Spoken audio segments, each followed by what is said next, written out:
सदगुरु श्री कबीर साहब जी का मौलिक ग्रंथ बीजक है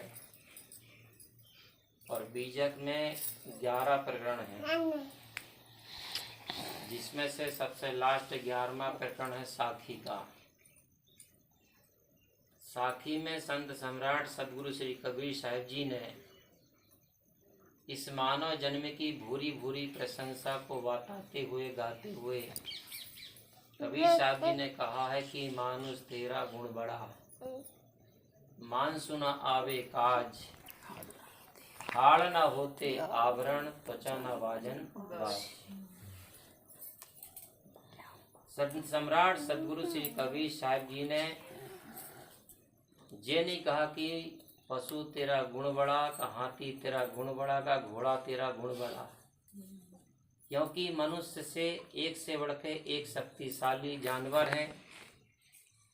मनुष्य तेज दौड़ने वाले हैं, मनुष्य तेज देखने वाले हैं, लेकिन फिर भी सदगुरु कबीर साहब जी ने और पशुओं की विशेषता नहीं गाया। विशेषता किसकी गाया? मनुष्य की गाया, है ना। क्यों गाया? क्योंकि मनुष्य के अंदर में इतनी विराट शक्ति है। अगर मनुष्य किसी मिट्टी को हाथ लगा देता है तो उसमें देवी प्रकट कर देता है। मनुष्य किसी पत्थर को हाथ लगा देता है तो देवता बना करके, हनुमान बना करके दुनिया में पुजवा देता है। मनुष्य किसी लकड़ी को हाथ लगा देता तो सोफा सेट फर्नीचर बना देता है, और मनुष्य किसी धातु को हाथ लगा देता है तो एरोप्लेन और हवाई जहाज बना करके आकाश में उड़ा देता है। ये किसकी शक्ति है? किसी देवी देवता की? मनुष्य की शक्ति है ना, मनुष्य का गुण है ना। और जब इसी मनुष्य की बुद्धि बिगड़ जाती है, दिल दिमाग बिगड़ जाता है, तो जिस देवता को बना करके दुनिया में पुजवा देता है, और उसी मनुष्य की जिस दिन मति बुद्धि बिगड़ जाती तो उसी देवी देवताओं को बेच करके भी खा जाता है। हैं? इसलिए कबीर साहब जी ने कहा कि मनुष्य के अंदर में विराट शक्ति है, उसका सदुपयोग करो तो अनंत विकास की तरफ छू सकता है, और इंसान का जीवन अगर थोड़ा पतन की तरफ चले जाए तो गर्त में भी चला जाता है, विनाश की तरफ भी चला जाता है। इसलिए आज मनुष्य को अगर दुनिया में सबसे बड़ा अगर कोई डर है, मनुष्य को अगर आज दुनिया में भय है, तो किसी हिंसकी प्राणी और जानवरों से नहीं है क्या? नहीं। आदमी की शक्ति से अब डर रहा है आदमी को लूट कर घर भर रहा है आदमी ही मारता मर रहा है आदमी, समझ कुछ आता नहीं क्या कर रहा है आदमी। ये क्या है? किसका खेल चल रहा है जी? ये मनुष्य का खोपड़ी का खेल चल रहा है। इसलिए कबीर साहब जी ने कहा कि मानुष तेरा गुण बड़ा। अब गुण किसको कहते हैं? किसी भी तत्व का, किसी भी पदार्थ का, किसी भी मनुष्य का जो मौलिक गुण होता है, मौलिक संस्कार होता है, उसी को कहते हैं गुण। जैसे अग्नि का गुण है दाहक, गुण कह लो, संस्कार कह लो, उसका जो मौलिक चीज है उसकी। पानी का संस्कार क्या है? शीतलता। हवा का संस्कार क्या है? कोमलता। पृथ्वी का संस्कार क्या है? कठोरता। इसी प्रकार मनुष्य का संस्कार क्या है? दया।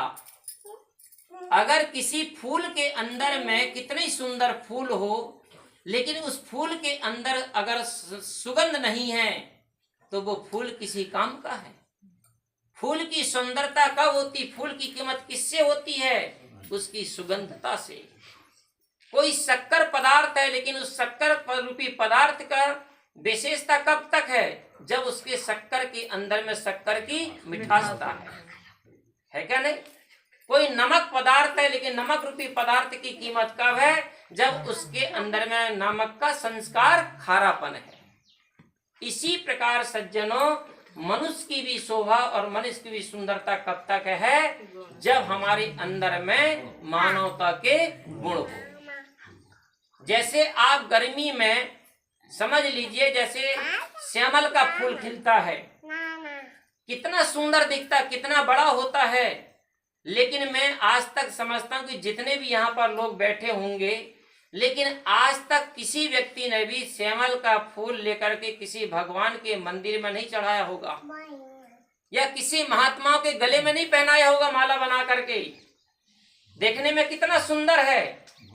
आज तक मुझे भी गुरु की दया से 20 साल से कितने भक्तों की तरफ से श्रद्धा प्रेम भाव से फूल की माला पहनने को भी मिली है और फूलों की माला पहनाने का भी मौका मिला है। संत महात्मा को पहनाने का मौका मिला और दूसरे भक्तों के द्वारा पहनने का मौका मिला, लेकिन आज तक किसी भक्त सज्जन ने श्यामल के फूल की माला कभी नहीं पहनाया।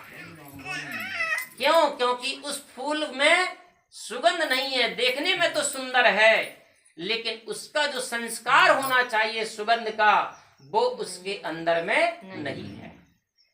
इसी प्रकार आप सब देखते होंगे कि जब गर्मी का समय आता है और कोई भाई अपने बहन के यहाँ मिलने के लिए जाता है, तो बाजार से वो भाई कोई मीठा का डब्बा या कोई रसगुल्ले का डब्बा लेकर के अपने बहन के यहाँ पहुंचता है।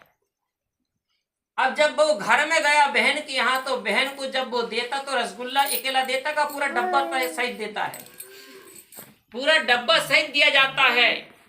अब भाई को कहाँ बैठाला जाता? कमरे में। अगर गर्मी होगी तो पंखा नहीं होगा, या बहन के यहाँ एसी की व्यवस्था नहीं होगी तो हाथ का पंखा दे दिया जाएगा, या लाइट होगी या व्यवस्था होगी तो पंखा चालू कर दिया जाएगा। भाई को तो पंखा मिल जाएगा, कूलर मिल जाएगा, लेकिन आपको मालूम है जो मिठाई या रसगुल्ले का डब्बा है उसको क्या मिलता है? उसको रहने का ठिकाना कहाँ मिलता है? फ्रिज रूपी एसी मिलता है। मिलता का नहीं मिलता? उस फ्रिज में उस मिठाई को डब्बे को रख दिया जाता है और उससे मिठाई को अगर ज्यादा मिठाई होगी तो एक एक पीस करके हर दिन उसको निकाल के खाते हैं। अब एक एक मिठाई करते करते निकालते खाते खाते एक दिन स्थिति क्या आती है कि सारी मिठाई उस डब्बे से खत्म हो जाती है।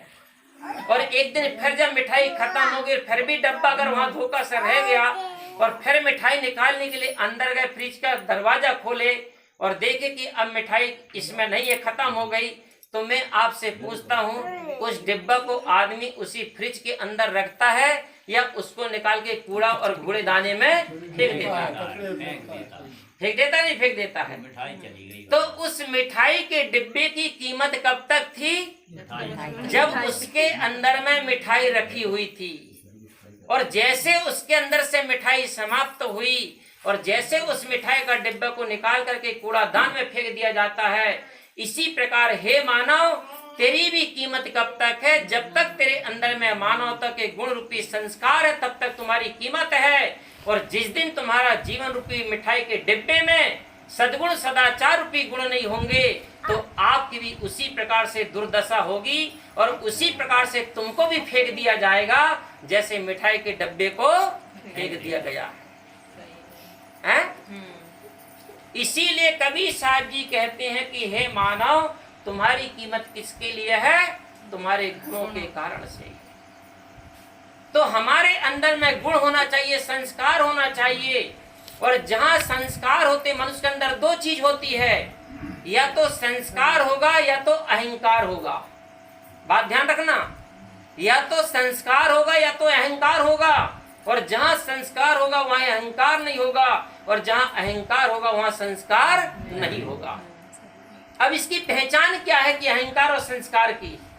हम कैसे जानें कि हमारे अंदर अहंकार या संस्कार है? हम कैसे समझेंगे? कैसे इसकी परीक्षा करेंगे?